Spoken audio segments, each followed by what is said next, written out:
students, welcome back to the channel with the 9th chapter of class 8 science, and that is about the amazing world of solutes, solvents and solutions.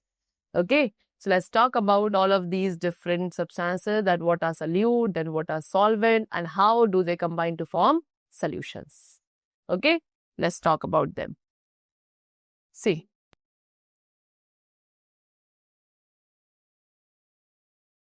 can you guess whether this mixture is uniform or not? Imagine a picture showing sugar dissolving evenly in water. Every drop looks the same. Students, आपको ये picture imagine करनी है जहाँ पे आप क्या देख रहे हो कि शुगर को वाटर में इवनली डिसॉल्व किया जा रहा है एंड हर एक ड्रॉप जो है वाटर की वो बिल्कुल सेम दिख रही है. तो क्या ये जो मिक्सचर यहाँ पे बना है वो यूनिफॉर्म है या नॉन यूनिफॉर्म है?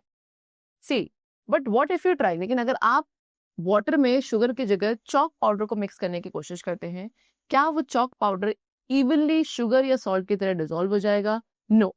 व्हाई? सी, चॉक पाउडर जो है या तो वो सिंक करेगा या फ्लोट करेगा, जिससे वहां पे क्लम्प्स का फॉर्मेशन होगा. सो एक्चुअल में स्टूडेंट, जब सॉल्ट एंड शुगर को वाटर के साथ मिक्स किया जाता है, आपको एक यूनिफॉर्म मिक्सचर मिलता है जहाँ पे हर एक चीज इवनली स्प्रेड हो जाती है. बट व्हेन चॉक, सैंड या सॉडस्ट को आप वाटर के साथ मिक्स करेंगे तो इंग्रेडिएंट्स अनइवन रहेंगे, जिससे एक नॉन यूनिफॉर्म मिक्सचर वहां पे क्रिएट होगा. ठीक है, so now let's dive into the science of mixing things together and discover कि why some mixtures are uniform and while others are not. So first of all, we have the topic that what are solute, solvent and solution. See students, a uniform mixture, एक uniform mixture जैसे कि salt और sugar का जो आप water में dissolve करते हैं उसे हम सोल्यूशन कहते हैं. सी स्टूडेंट्स, जब एक सॉलिड को आप मिक्स करोगे लिक्विड के अंदर सोल्यूशन बनाने के लिए, तो वो जो सॉलिड आपने मिक्स किया है दैट इज सॉल्यूट एंड जिस लिक्विड में किया है दैट इज सॉल्वेंट. तो बेसिकली सॉल्यूट सॉल्वेंट में डिसॉल्व होकर सोल्यूशन बनाता है. वी कुड सी कि solute plus solvent will give you solution. Now when a solution, अब जब एक सोल्यूशन को आप दो लिक्विड्स को मिक्स करके बनाएंगे तो it is not always obvious कि कौन सा सब्सटेंस दूसरे सब्सटेंस को डिसॉल्व कर रहा है. एंड इन केसेस में जो सब्सटेंस स्मॉलर क्वांटिटी में प्रेजेंट होता है उसे आप सॉल्यूट कंसिडर करते हैं, वेयर एज जो सब्सटेंस ग्रेटर क्वांटिटी में होगा उसे हम सॉल्वेंट कंसिडर करेंगे. ठीक है, वी नो कि एयर क्या है, एयर भी एक मिक्सचर है. तो क्या एक गैसेस का मिक्सचर भी सोल्यूशन कंसिडर किया जा सकता है? सी, सो जस्ट एज वाटर, जैसे एक वाटर जो है सॉल्वेंट की तरह सर्व करता है लिक्विड सॉल्यूशंस में, ऐसे ही गैसेस जो है वो भी क्या सॉल्यूशंस बनाती है, with air being a familiar example. Air क्या है? एयर एक गैसियस सॉल्यूशन है. नाइट्रोजन जो कि सबसे लार्जेस्ट अमाउंट में प्रेजेंट है वो एज अ सॉल्वेंट एक्ट करती है, whereas oxygen, argon, carbon dioxide and बाकी सारे गैसेस क्या है उसके अंदर सॉल्यूट्स है. नाउ हाउ मच सॉल्यूट, अब एक कितनी क्वांटिटी का सॉल्यूट एक फिक्स्ड अमाउंट ऑफ सॉल्वेंट को डिसॉल्व कर सकता है. So students, what will happen अगर आप मोर एंड मोर सॉल्ट को एक गिवन अमाउंट ऑफ वाटर के अंदर डिसॉल्व करने की कोशिश करते हैं या ऐड करते हैं? Let us investigate. सो आपको एक क्लीन ग्लास टम्बलर लेना है एंड इसे हाफ वे फिल करेंगे विद वाटर. आफ्टर दैट आपको एक स्पूनफुल ऑफ सॉल्ट उसमें ऐड करना है, उसको स्टिर करना है जब तक वो कंप्लीटली डिसॉल्व नहीं हो जाता. उसके बाद आपको continuously salt 1 spoon at a time add करते रहेंगे एंड हर बार ऐड करने के बाद आपको उसे स्टिर करना है. And then you will observe कि कितने स्पूनफुल्स ऑफ सॉल्ट जो है आपने डिसॉल्व कर दिए. ठीक है, before no more can be dissolved. And then you have to note down your observations. So कुछ डिस्कशन पॉइंट्स है कि how many spoonful of salt you are able to dissolve before some of it remained undissolved, and what does this tell you about the ability of water to dissolve salt. So you will notice is कि students at first पहले तो salt आपका water में completely dissolve हो गया जिससे कि वहां पे सोल्यूशन बन गया. बट जब आप फ्यू मोर स्पूनफुल्स ऑफ सॉल्ट को ऐड करोगे तो पहले एक स्टेज ऐसी आएगी, एक ऐसा पॉइंट आएगा जब आप नो मोर सॉल्ट को क्या डिसॉल्व कर पाएंगे एंड देन वो सॉल्ट जो है बॉटम में सेटल होना शुरू कर देगा. सो दिस शोज कि वाटर अपनी मैक्सिमम लिमिट तक पहुंच चुका है फॉर डिसॉल्विंग सॉल्ट. तो सोल्यूशन क्या है? सोल्यूशन एक ऐसा सब्सटेंस है जिसमें मोर सोल्यूट, एक ऐसा सोल्यूशन जिसमें मोर सोल्यूट को डिसॉल्व किया जा सकता है एट अ गिवन टेम्परेचर, उसे बोलेंगे अनसैचुरेटेड सोल्यूशन. लेकिन जब सोल्यूट डिसॉल्व होना बंद कर दे एंड नीचे सेटल होना शुरू हो जाए तो उस सोल्यूशन को कहा जाता है saturated solution at that temperature. So एक अमाउंट ऑफ सोल्यूट जो एक फिक्स क्वांटिटी ऑफ सोल्यूशन या सॉल्वेंट के अंदर प्रेजेंट होगा उसे बोला जाता है इट्स कॉन्सेंट्रेशन। एंड बेस्ड कि कितना अमाउंट ऑफ सोल्यूट है, एक सोल्यूशन को आप टर्म कर सकते हैं ईदर डाइल्यूट और कॉन्सेंट्रेटेड। डाइल्यूट का मतलब उसमें लेस सोल्यूट प्रेजेंट है, एंड कॉन्सेंट्रेटेड का मतलब उसमें मोर सोल्यूट प्रेजेंट है। दोनों ही रिलेटिव टर्म्स है। Alright, now for example in previous activity जो सोल्यूशन आपने बनाया था 1 स्पून ऑफ सॉल्ट को ऐड करके, ठीक है, वो डाइल्यूट था किस सोल्यूशन के कंपैरिजन में, जब आपने 2 मोर स्पून्स ऑफ सॉल्ट उसमें ऐड कर दिया। राइट, नाउ कंसिडर दिस कि इनमें से कौन सा सोल्यूशन ज्यादा कॉन्सेंट्रेटेड है, 2 spoon of salt in 100 ml of water या 4 spoon of salt in 50 ml of water. See from the previous activity में से व्हाट वी लर्न कि जो मैक्सिमम अमाउंट ऑफ सोल्यूट आप एक फिक्स क्वांटिटी ऑफ सॉल्वेंट में dissolve कर सकते हो उसे क्या कहा जाता है, सॉल्युबिलिटी कहा जाता है। But what are the factors which affect the solubility, let's talk about them. ठीक है, तो टेम्परेचर की बात करते हैं कि टेम्परेचर कैसे एक सोल्यूट की सॉल्युबिलिटी को अफेक्ट करता है। सो फॉर दैट आपने 50 ml ऑफ वाटर लेना है ग्लास बीकर में एंड उसके टेम्परेचर को मेजर करना है लैबोरेटरी थर्मामीटर का यूज करके। फॉर एग्जांपल यहाँ पे 20 डिग्री सेल्सियस टेम्परेचर था। फिर एक spoon full of baking soda आपने ऐड किया वाटर में एंड उसको स्टिर किया जब तक वो कम्प्लीटली डिसॉल्व नहीं हो जाता। फिर आप क्या small amount of baking soda add करते रहे वाइल स्टिरिंग ऑल्सो, जब तक एक सॉलिड आपको अनडिसॉल्व्ड बीकर के बॉटम में दिखना शुरू नहीं होता। एंड देन आप इस मिक्सचर को हीट करेंगे 50 डिग्री सेल्सियस टेम्परेचर तक वाइल स्टिरिंग। ठीक है, so what you will concluded at last कि जो वाटर जब 70 डिग्री सेल्सियस पे था उसमें आपने ज्यादा बेकिंग सोडा को डिसॉल्व कर लिया as compared to the water when it was at 50 degree Celsius, and amount dissolved at 20 degree Celsius was even less. तो मोस्ट ऑफ द सब्सटेंसेस के लिए सॉल्युबिलिटी इंक्रीज हो जाती है टेम्परेचर के साथ। दिस मीन्स कि एक सैचुरेटेड सोल्यूशन जो है एक टेम्परेचर पे अनसैचुरेटेड सोल्यूशन बनाया जा सकता है अगर आप उसके टेम्परेचर को बढ़ा दें। ऑलराइट, चलो नाउ डू गैसेस के गैसेस भी वाटर में डिसॉल्व हो सकती है। सो सॉल्युबिलिटी ऑफ गैसेस को हम डिस्कस करेंगे। सी स्टूडेंट, मेनी गैसेस, बहुत सारी ऐसी गैसेस हैं इंक्लूडिंग ऑक्सीजन जो कि वाटर में डिसॉल्व हो जाती हैं, ऑल्दो ऑक्सीजन जो है वो केवल स्मॉल अमाउंट में ही डिसॉल्व होती है। So even in these tiny quantities जो डिसॉल्व ऑक्सीजन है वो एसेंशियल है एक्वेटिक लाइफ के सस्टेनेंस के लिए, including plants, fishes and other organisms. So क्या ये जो मिक्सचर है गैसेस का वाटर में वो यूनिफॉर्म है या नॉन यूनिफॉर्म है? See students, it is a uniform mixture. क्या है? यूनिफॉर्म मिक्सचर है बिकॉज गैसेस इवनली वाटर में डिसॉल्व होकर सोल्यूशन बनाती हैं। नाउ डज टेम्परेचर, क्या टेम्परेचर भी गैसेस की सॉल्युबिलिटी को अफेक्ट करता है in liquids? Yes, it does. Gases की सॉल्युबिलिटी जनरली डिक्रीज हो जाती है जब टेम्परेचर बढ़ता है। ठंडा पानी जो है ज्यादा ऑक्सीजन डिसॉल्व कर सकता है जिसमें ज्यादा एनफ ऑक्सीजन एक्वेटिक लाइफ को मिलेगी। एंड इन कॉन्ट्रास्ट अगर वाटर वार्म हो जाता है तो ऑक्सीजन की सॉल्युबिलिटी डिक्रीज हो जाती है। Sorry. So now I understand कि मिक्सचर्स कितने टाइप्स के हैं, 2 टाइप्स के हैं, uniform and non uniform. Uniform mixtures को आप सॉल्यूशंस कहते हैं, इनके कंपोनेंट्स को हम सेपरेटली देख सकते हैं, नहीं देख सकते। Whereas non-uniform mixtures में components को either with the naked eyes or with the help of magnifying device आप separately observe कर सकते हैं। So I notice कि कुछ non-uniform mixtures जैसे कि sawdust in water, sawdust float करती है, whereas sand and water के mixture में sand sink करती है। So why does this difference occurs? So let's talk about it कि कुछ objects water में float and कुछ objects water में sink क्यों करते हैं। आपने ऑब्जर्व किया होगा कि कुछ ऑब्जेक्ट्स फ्लोट करते हैं while others sink in water. For example when you are washing rice तो जो हस्क पार्टिकल्स है वो सरफेस पे फ्लोट करेंगे, वेयर जो राइस ग्रेन्स हैं वो कंटेनर के बॉटम में सिंक हो जाते हैं। Why does this happen? Similarly if you pour oil, अगर आप ऑयल को वाटर में पोर करते हैं तो वो ऑयल टॉप पे फ्लोट करता है। And it is often thought कि जो ऑब्जेक्ट्स फ्लोट करते हैं वो लिक्विड से ज्यादा लाइटर होते हैं, वेयर जो सिंक कर जाते हैं वो हेवियर होते हैं। ऐसे एक वुडन स्टिक है एंड एक आयरन रॉड है, दोनों ही सेम साइज की है, यट आयरन रॉड आपको ज्यादा हैवी फील हो रही है। सो व्हेन वी से कि आयरन हैवियर है वुड से, तो हम एक प्रॉपर्टी है डेंसिटी उसको रेफर करना चाह रहे हैं जो इंडिकेट करती है कि कितना हैवी एक ऑब्जेक्ट वहां पर है। ठीक है, सो नोट कि डेंसिटी ऑफ अ सब्सटेंस की एक डेंसिटी ही केवल फैक्टर नहीं है जो डिटरमाइन करेगी कि वेदर इट विल फ्लोट और sink in a particular liquid. So let us explore it further है ना. Now we have the topic that what is density. So imagine एक क्राउडेड बस है जहाँ पे बहुत सारे लोग एक साथ पैक्ड हैं. सो ये रिप्रेजेंट कर रहा है हाई डेंसिटी को. इन कॉन्ट्रास्ट वहीं पे सेम बस जिसमें कुछ ही लोग बैठे हैं वो इलिस्ट्रेट कर रहा है लो डेंसिटी को. सिमिलरली एक फॉरेस्ट जहाँ पे ट्रीज बहुत क्लोजली ग्रो कर रहे हैं वो डेंस फॉरेस्ट होगा, लेकिन एक ऐसा फॉरेस्ट जहाँ पे ट्रीज एक दूसरे से फार अपार्ट है वो आपका लेस डेंस होगा.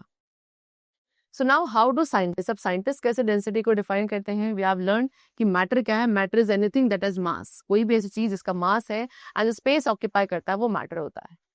एंड डेंसिटी को डिफाइन किया जाता है as the mass contained in a unit volume of a substance. एक सब्सटेंस के यूनिट वॉल्यूम का जो मास होगा उसे डेंसिटी कहा जाता है. एंड आप उसको एक्सप्रेस करेंगे like this, density equals to mass upon volume. So एक सब्सटेंस की डेंसिटी जो है उसकी शेप एंड साइज पर डिपेंडेंट नहीं होती है. हाउएवर वो उसके टेम्परेचर एंड प्रेशर से अफेक्ट होगी. प्रेशर मेनली गैसेस की डेंसिटी को इन्फ्लुएंस करता है, whereas सॉलिड्स एंड लिक्विड्स पे प्रेशर का इफेक्ट बहुत ही मिनिमल होता है.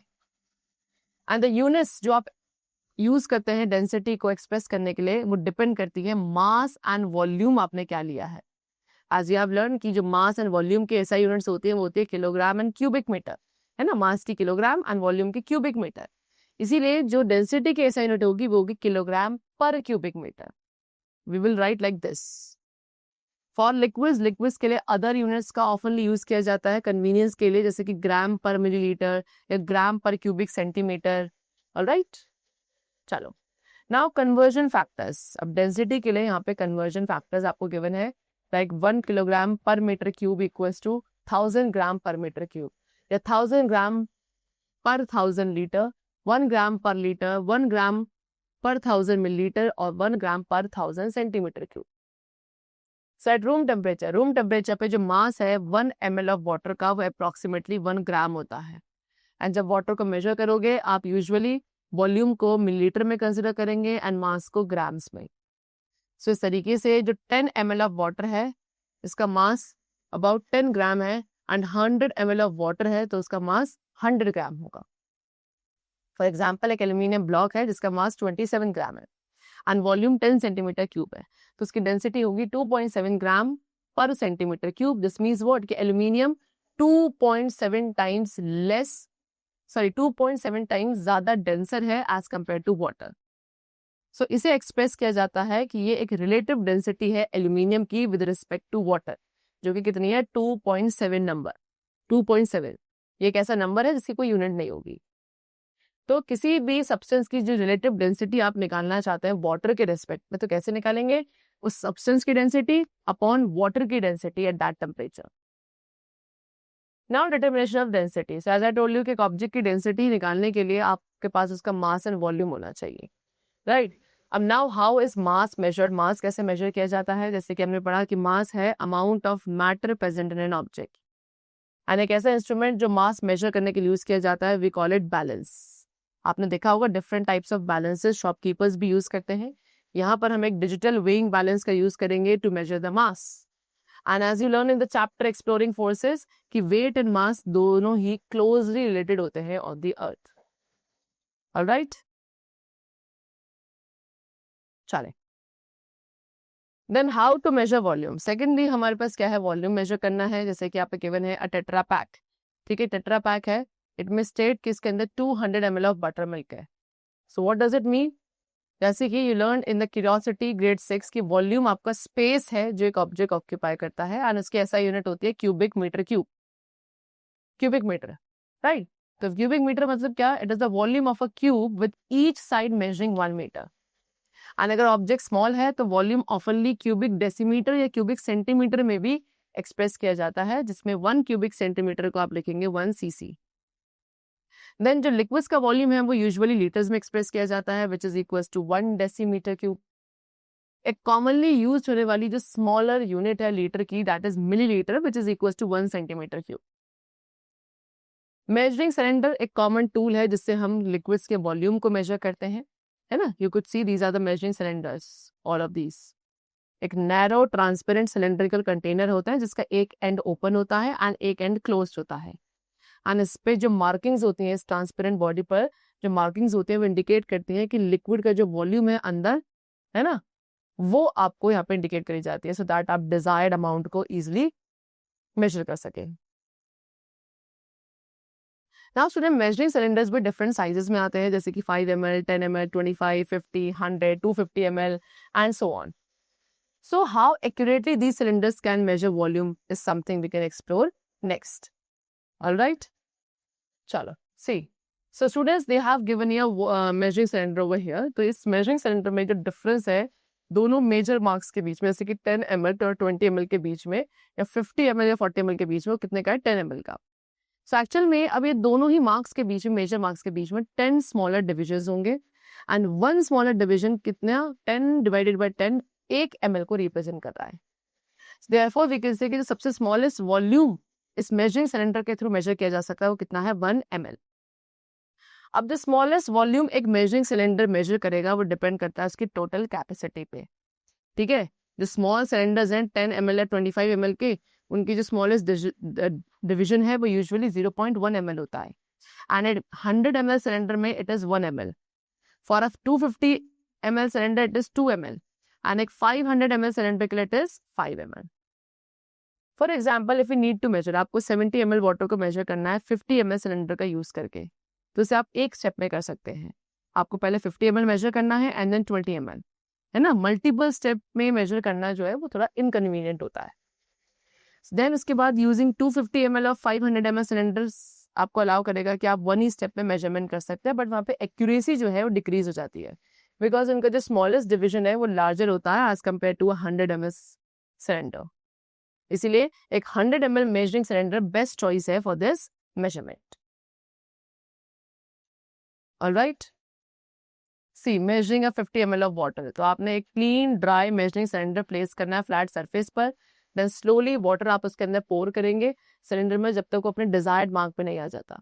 एंड इफ नीडेड तो आप वाटर लेवल को एडजस्ट कर सकते हैं, स्मॉल अमाउंट ऑफ वाटर को ऐड और रिमूव करके by using a dropper.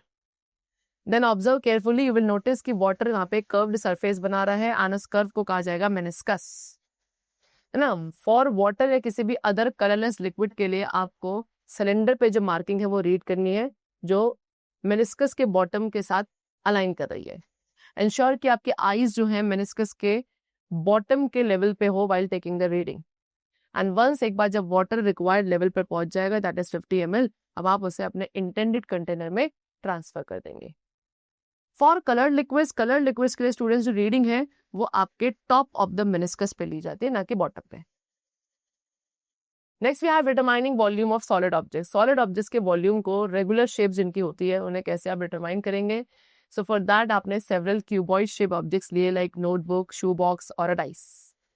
Then आपको उनकी लेंथ, विड्थ एंड हाइट हर एक ऑब्जेक्ट की मेजर करनी है by using scale. For example, अगर एक नोटबुक की लेंथ है 25 सेंटीमीटर, विड्थ है 18 सेंटीमीटर एंड हाइट है 2 सेंटीमीटर, तो आप वॉल्यूम कैसे निकालेंगे? By using the formula that is length into width into height.